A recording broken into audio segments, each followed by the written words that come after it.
औज़ुबिल्लाहिमिनश्शैतानिर्रजीम बिस्मिल्लाहिर्रहमानिर्रहीम। अस्सलाम वालेकुम स्टूडेंट्स, आई एम रियासत अली, फिजिक्स टीचर। स्टूडेंट्स, हमारा आज का जो टॉपिक है वो है रियल एंड अपीरेंट वेट। तो सबसे पहले इसकी एक्सप्लेनेशन की तरफ जाने से पहले हम इसके कुछ टर्म्स हैं, टेक्निकल टर्म्स, जिनकी डिफ़ाइन करना ज़रूरी है, जिसमें है wait. The gravitational pull of Earth on an object is called weight of the object. It's given by W is equal to mg. Real weight. Next is real weight. The weight of a body when it is at rest or moving with constant velocity is called real weight. Student, just हम इनको read करेंगे paper work के लिए। Next इनकी मज़ीद जो explanation है वो अभी मैं आपको बताता हूँ। Apparent weight, the weight of the body when it moving with changing velocity या accelerated motion is called apparent weight। तो स्टूडेंट, इसके अंदर ये वाला कुछ इसकी टर्म्स हैं जिसमें लिखा हुआ है ज़ीरो वेट। उसके बाद है वेटलेसनेस इन द लिफ्ट, यानी जब हम किसी लिफ्ट में मूव कर रहे होते हैं तो हम खुद को ऐसे तसव्वुर करते हैं, फील करते हैं कि हमारा कोई वेट नहीं है।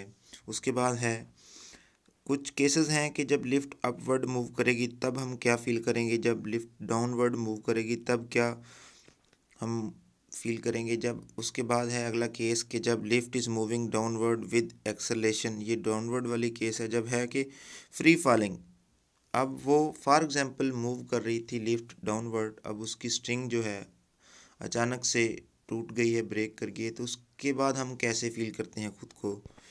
नेक्स्ट है कि weightlessness in satellites and gravity free system, हम ग्रेविटी फ्री सिस्टम में किस तरह काम कर सकते हैं। उसके बाद है ऑर्बिटल वेलोसिटी। तो स्टूडेंट्स, ये वाली जो स्लाइड्स मैंने अभी आपको दिखाई हैं, पहले 3-4 पेजेस की पिक्स, इसके अंदर आपने ये वाला सारा पेपर वर्क करना है। नेक्स्ट स्टूडेंट्स, अभी ये जो हमने बातें की हैं इनकी डिटेल के साथ एक्सप्लेनेशन पढ़ते हैं। तो स्टूडेंट्स, इसके अंदर रियल एंड पेरेंट वेट की आपको ये डिफाइन नज़र आ रही है। इसमें क्या है, रियल वेट क्या है, the gravitational pull of earth on the object. जैसे कोई भी चीज़ है वो अर्थ के ऊपर, सरफेस ऑफ अर्थ के ऊपर है, तो वो अपना वेट एक्सर्ट करती है। वो क्या होता है बेसिकली, जिस फोर्स के साथ वेट हमारा क्या होता है, ये एक वेक्टर क्वांटिटी होती है। तो बेसिकली वेट होता क्या है कि जिस फोर्स के साथ हमें ज़मीन अपनी तरफ अट्रैक्ट करती है वही वेट होता है बेसिकली। नेक्स्ट लिखा हुआ real weight measure by spring balance weight of a person in inertial frame of reference. तो यही बात है कि जब हम किसी भी सिंपली किसी वेट की बात करते हैं वो तो ग्रेविटेशनल पुल की बात करते हैं, उसको अगर हमने चेक करना है तो स्प्रिंग बैलेंस के साथ चेक कर सकते हैं। नेक्स्ट है स्टूडेंट्स अपेरेंट वेट की बात, weight of a person in accelerated frame of reference. जब वो एक्सेलरेटेड फ्रेम ऑफ रेफरेंस में होगा या हम इसे कहते हैं कि नॉन इनर्शियल फ्रेम के अंदर होगा। जैसे कोई चीज़ फॉर एग्जांपल हम किसी ड्रैगन बोर्ड या कोई भी झूला है फ्री फॉलिंग वाला, उसके अंदर बैठे हैं, तो जब वो एकदम से नीचे की तरफ आता है तो हम खुद को ऐसे फील करते हैं जैसे हमारे जिस्म में कोई जान नहीं है, हमारा कोई वेट नहीं है, खुद को ऐसे डर के अंदर रहते हुए फील करते हैं कि हमारा कोई वेट नहीं है। इस तरह की जब कंडीशन होती है तो वो वाला होता है हमारा अपेरेंट वेट। या इसके अपोजिट आप कह लें कि जब आप उस लिफ्ट के अंदर ऊपर की तरफ जा रहे होते हैं, जब वो लिफ्ट अपवर्ड मूव करती है तो हम कहते हैं कि हमारा वेट कुछ वेट से, जो हमारा रियल वेट है, उससे ज़्यादा हमें फील हो रहा है। यही वजह है कि फॉर एग्ज़ाम्पल जब हम एलिवेटर के अंदर मूव कर रहे होते हैं या हम एलिवेटर यूज़ करते हैं किसी बिल्डिंग के अंदर के इस फ्लोर से नेक्स्ट फ्लोर के लिए या अप से डाउन की तरफ आने के लिए, तो कुछ फिनोमेनास वहाँ भी होते हैं कि हमारा वेट, रियल वेट होता है उससे कम नज़र आता है, उतना ही नज़र होता है आता है। क्या इसके अंदर फिज़िकल सिग्निफिकेशंस हैं। तो स्टूडेंट्स, ये वाला एलिवेटर है, real weight always remain constant, यानी रियल वेट जो होता है वो तो कम ज़्यादा नहीं हो सकता, जस्ट हमारी अपीयरेंस के लिए, यानी हमें कैसा महसूस होता है।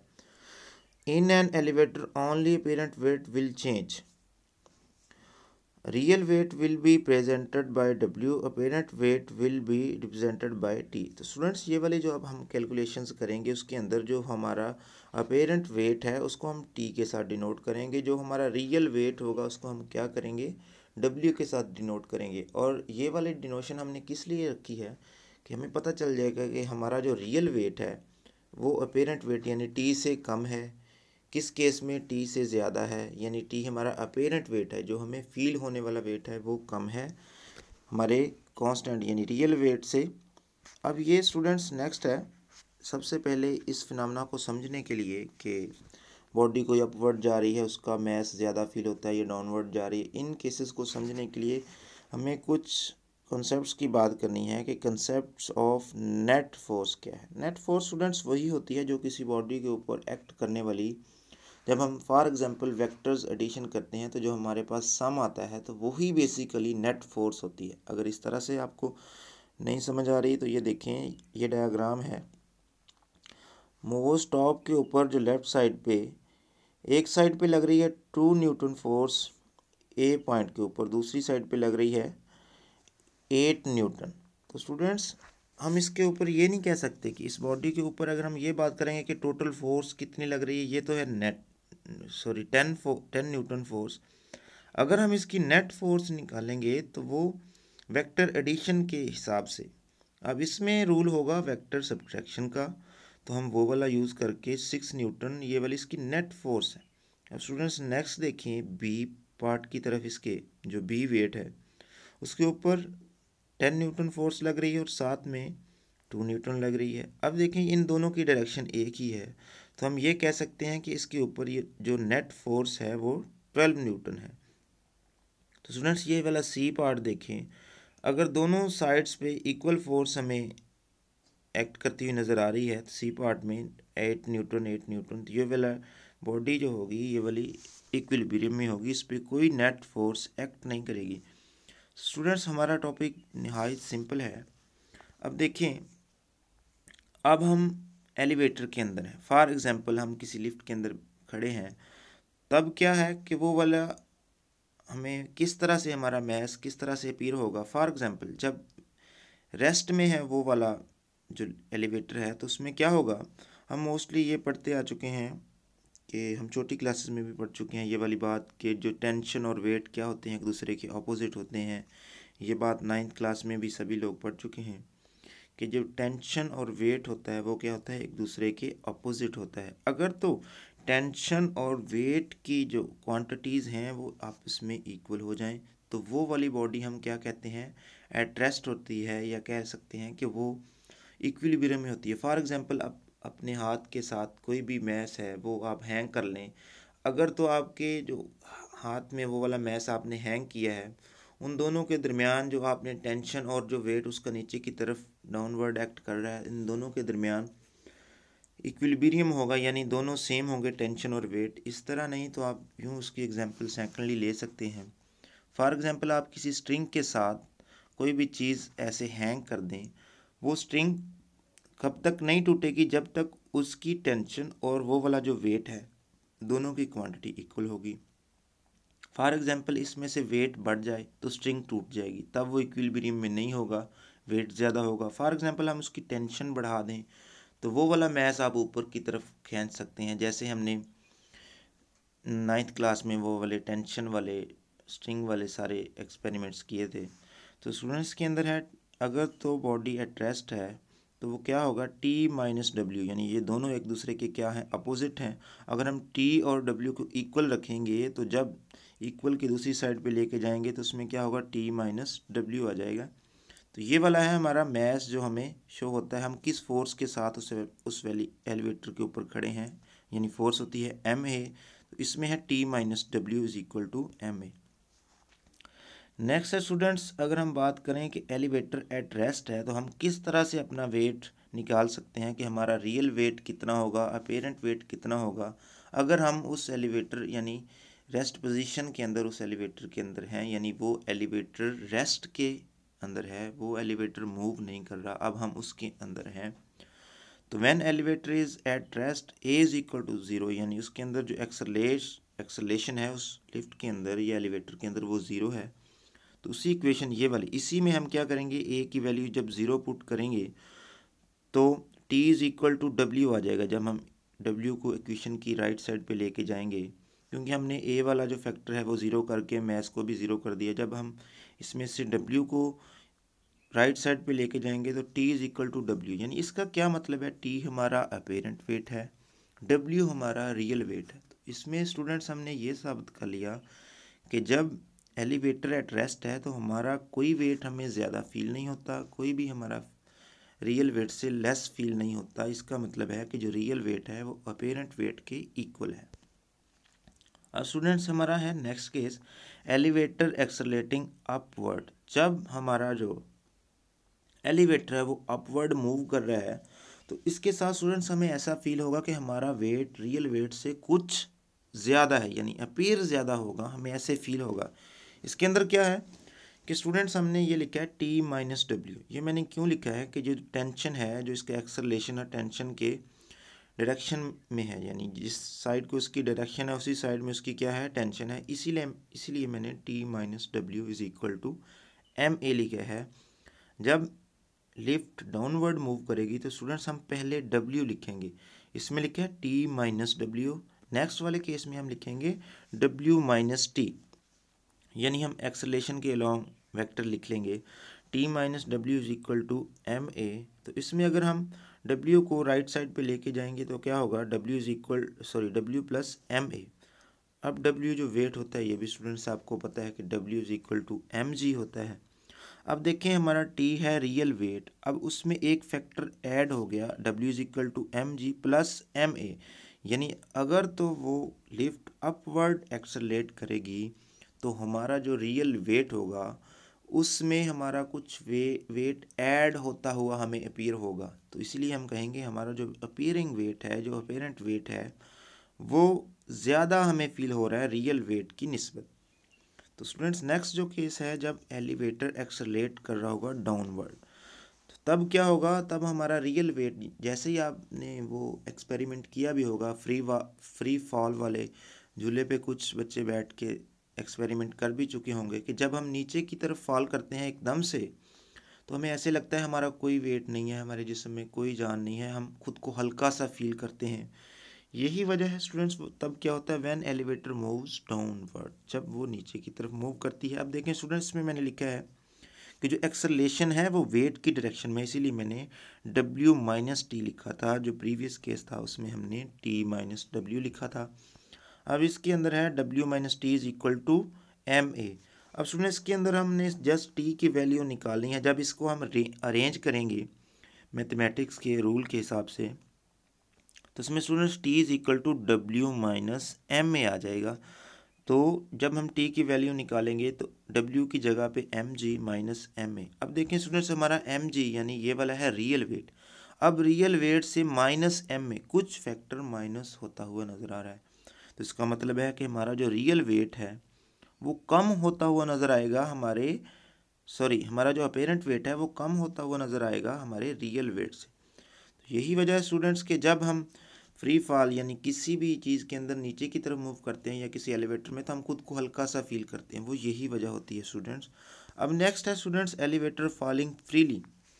अब क्या है कि हम खुद को सम टाइम ऐसे फील करते हैं कि एकदम से फ्री फॉल वाला वो वाला जो झूला होता है फ्री फॉल वाला, अगर तो वो एक कुछ हल्की सी स्पीड के साथ नीचे को आए तो हम कुछ अपेरेंट वेट और रियल वेट के बारे में रिलेशन फाइंड कर सकते हैं। अब स्टूडेंट्स वो एकदम से जब बच्चे ज़्यादा ही शोर करते हैं तो तब क्या होता है, वो खुद को ज़ीरो वेट के अंदर तस्वर कर रहे होते हैं। वो किस तरह से होता है कि जब फॉर एग्जांपल कोई लिफ्ट है या कोई एलिवेटर है, जब वो नीचे की तरफ मूव कर रहा है डाउनवर्ड, अब वो एक फोर्स के साथ कनेक्ट है, वो उसी हिसाब से मूव करेगा। फॉर एग्जांपल वो वाली फोर्स ज़ीरो कर दें या उसकी जो टेंशन है वो हम ख़त्म कर दें, या ऐसे कह लें जिस स्ट्रिंग के साथ वो वाला झूला हैंग किया हुआ है वो स्ट्रिंग ही टूट जाए तो फिर क्या फिनोमेना होगा, यानी एकदम से यूं हम नीचे आएंगे तो तब क्या होगा व्हेन एलिवेटर मूव्स डाउनवर्ड। तो हम क्या लिखेंगे W माइनस टी, इसमें A इज इक्वल टू जी हो जाएगा, यानी हमारा एक्सेलरेशन जो होगा जब स्ट्रिंग टूट जाएगी तो हमारा ग्रेविटेशनल एक्सेलरेशन ही बन जाएगा। हम उसी हिसाब से जैसे कोई चीज़ नीचे गिर रही है हम भी वैसे ही गिरना शुरू कर देंगे। W minus t is equal to m में आ जाएगा। इसमें भी W माइनस टी ही लिखेंगे क्योंकि हमारा जो एक्सेलरेशन है वो वेट के डायरेक्टेड है। W minus t is equal to m g लिखेंगे तो T is equal to W minus m g. अब अगर हम w की जगह पे mg लिखेंगे तो mg के साथ कैंसिल हो जाएगा, तो हमारा जो अपेरेंट वेट यानी t है वो 0 कंसीडर होगा। यही वजह है कि स्टूडेंट्स जब वो फ्री फॉल यानी फ्रीली फॉलिंग कोई बॉडी मूव करेगी, हम उसके अंदर बैठे होंगे तो हम खुद को ज़ीरो वेट तस्वर करेंगे कि हमारा कोई वेट नहीं है, हम खुद को, हमारा खुद का जो वेट होगा वो अपेरेंट वेट 0 फील होगा हमें। तो नेक्स्ट है स्टूडेंट्स, ये देखें जो बोट स्विंग कर रही है या आप ड्रैगन बोट में जब बैठते हैं तो जब वो नीचे की तरफ फ्रीली फॉल मूव करती है तो तब क्या होता है कि हम खुद को ऐसे हल्के से महसूस करते हैं। तब बच्चों को, फॉर एग्जांपल उसमें बच्चे कुछ बैठे हैं एंजॉय कर रहे हैं, जब वो नीचे की तरफ आते हैं तो उनको बहुत डर लगता है, क्योंकि वो खुद को हल्का सा फील करते हैं कि जैसे हम गिर रहे हैं या हवा में उड़ रहे हैं या झूला कहीं चला जाएगा। ये केसेस होते हैं समटाइम।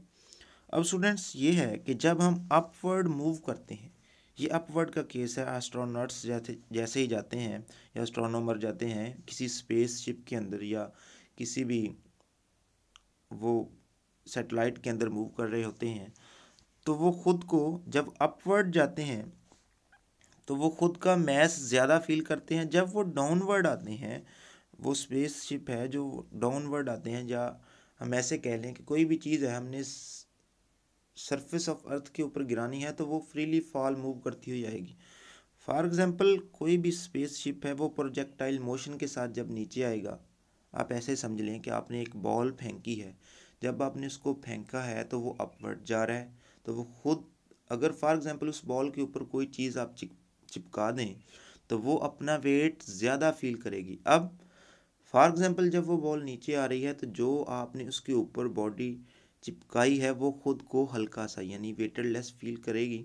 यही बात है स्टूडेंट्स की जब कोई स्पेस शिप है ऐसे मूव करता है अपवर्ड, जब वो डाउनवर्ड मूव करता है तो वो खुद को, जो एस्ट्रोनॉट्स होते हैं उसके अंदर या एस्ट्रोनॉमर, वो क्या होते हैं, खुद को वेटेडलेस फील करते हैं। तो जब वो नीचे की तरफ मूव कर रहा होगा तो स्टूडेंट्स वो खुद को हल्का सा फील करेंगे। और सम टाइम ऐसे भी होता है, मोस्टली केसेस में ऐसे होता है कि वो उड़ना शुरू कर देते हैं, क्योंकि वहाँ ग्रेविटी ज़ीरो हो जाती है। क्यों, वो फ्रीली फॉलिंग मूव कर रहे हैं, उनका अपेरेंट वेट ज़ीरो हो रहा होता है, तो वो इस तरह से उड़ना शुरू कर देते हैं। फॉर एग्जांपल अगर इनके पास कोई वाटर ड्रॉप हो तो वो भी खुद को ज़ीरो वेट तस्वर करेगा, खुद को ज़ीरो वेट अपीयर करवाएगा।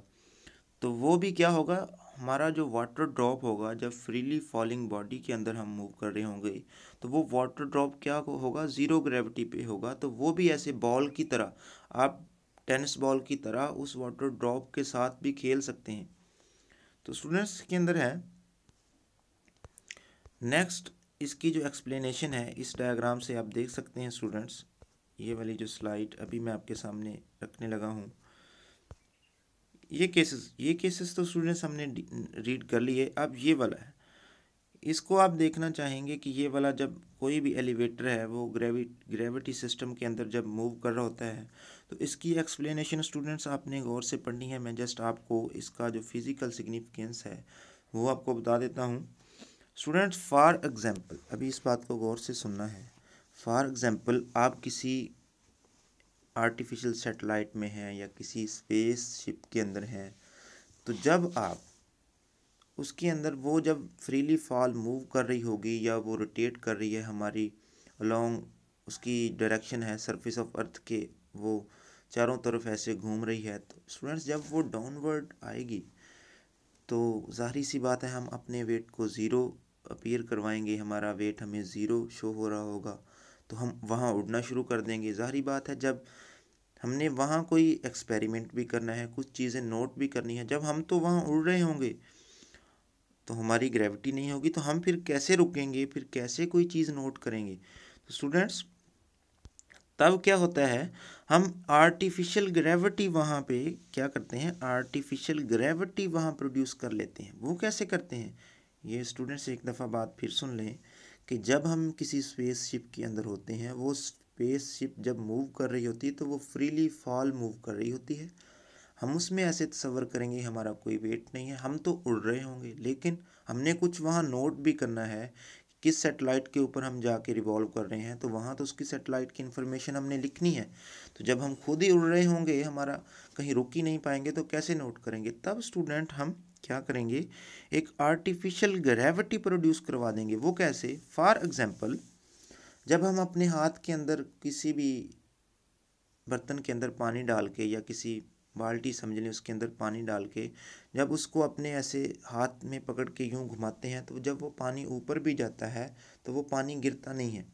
तो स्टूडेंट्स, हम भी बिल्कुल इसी तरह कुछ वेट अपने साथ खुद को ऐसे मैनेज करेंगे, उस वेट के साथ कोई भी वेट हमारे पास होगा उसको ऐसे मैनेज करेंगे कि जब उसको हम एक्सेलरेट करेंगे तो हमारी जो खुद की मोशन है वो स्टेबल हो जाएगी उस आर्टिफिशियल सैटेलाइट के अंदर, और हम वहाँ रुक पाएंगे। क्यों? जैसे उस बाल्टी या कोई भी हमारे हाथ में कोई चीज़ है, उसका हमने वेट यूं ऐसे घुमा के उस पानी को गिरने नहीं दिया, हम भी खुद को इसी मोशन में, या हमारे साथ कुछ ऐसे ऑब्जेक्ट्स रखेंगे कि हम इस मोशन के अंदर इस तरह रोटेट कर सकें कि हम खुद को स्टेबल फील करें। तो तब हम क्या करेंगे स्टूडेंट्स, वहाँ कुछ रीडिंग्स नोट कर सकेंगे। तो यही स्टूडेंट्स आपके लिए है कि आपने खुद को एक फ्रीक्वेंसी के साथ वहाँ एक्सेलरेट करना है। उस फ्रीक्वेंसी को मद्देनज़र रखते हुए वो सारी चीज़ें आपको दी जाती हैं कि आपने इस फ्रीक्वेंसी के साथ खुद को मैनेज करना है, और उस फ्रीक्वेंसी के साथ आपने खुद को मैनेज करते हुए ये वाली रीडिंग्स नोट करनी है। तभी जाके आप फ्री फॉल मूव करते हुए खुद को वेटलेस यानी ज़ीरो अपीरेंट वेट के साथ इमेजिन नहीं करेंगे। कुछ ना कुछ आपका वेट वहाँ अपीयर हो रहा होगा जिसकी वजह से आप वहाँ रुक सकेंगे। तो स्टूडेंट्स के अंदर कुछ आपने छोटी सी कैलकुलेशन है, वो जो है ये जो लिखा हुआ है A C is equal to R omega square, ये वाला जो हमने एक्सेलेरेशन के बारे में रिलेशन पढ़ा था, ये वही है जो हम लास्ट टाइम डिस्कस कर चुके हैं। अगर हम वहाँ यहाँ से ओमेगा निकालना चाहें तो वो क्या होगा, 2 पाई/टी। उसके बाद स्टूडेंट्स अगर हम एक्सेलेरेशन की बात करें तो आर ओमेगा की वैल्यू जस्ट पुट करनी है 2 पाई/टी, इसका स्केयर ले लेंगे। नेक्स्ट अगर इसको हम इसका स्केयर ओपन करेंगे तो 4 पाई/टी स्केयर आ जाएगा। अब स्टूडेंट्स के अंदर जस्ट हमने वो फ्रीक्वेंसी निकालनी है कि हम किस फ्रीक्वेंसी के अंदर वहाँ एक्सेलरेट करेंगे, हमारा जो अर्थ सरफेस का रेडियस है वो कितना है, उसी हिसाब से हम अपनी फ्रीक्वेंसी को वहाँ मैनेज रखेंगे। तब जाके हम खुद को वहाँ स्टेबल कर पाएंगे। अदरवाइज़ जैसे ही वो वाला मूव करेगा सेटेलाइट या स्पेसशिप, हम खुद भी वहाँ उड़ना शुरू कर देंगे। फॉर एग्जांपल जैसे कॉटन है, उसको आप थोड़ा सा पीस लेके वो हवा में ऐसे उड़ा दें तो हम खुद को ऐसे ही फील करेंगे, लेकिन हमने खुद को इस फ्रीक्वेंसी और कुछ वेट के साथ अपीयर करवाना है कि हम वहाँ कुछ रीडिंग्स नोट कर सकें। तो स्टूडेंट्स, ये वाली सारी स्लाइड्स इससे पीछे पीछे जितनी भी हैं यहाँ से स्टार्ट हो रही हैं, यहाँ से लेकर 2 3 4 5 6 7, ये वाले स्टूडेंट्स आपने 7 स्लाइड्स जो हैं ये आपने नोट करनी है। ये आपका पेपर वर्क है। ये वाली जो स्लाइड्स हैं स्टूडेंट्स, ये आपको जस्ट इसकी फ़िज़िकल सिग्निफिकेंस समझाने के लिए लिखी हैं। बेस्ट ऑफ लक, अल्लाह हाफिज़।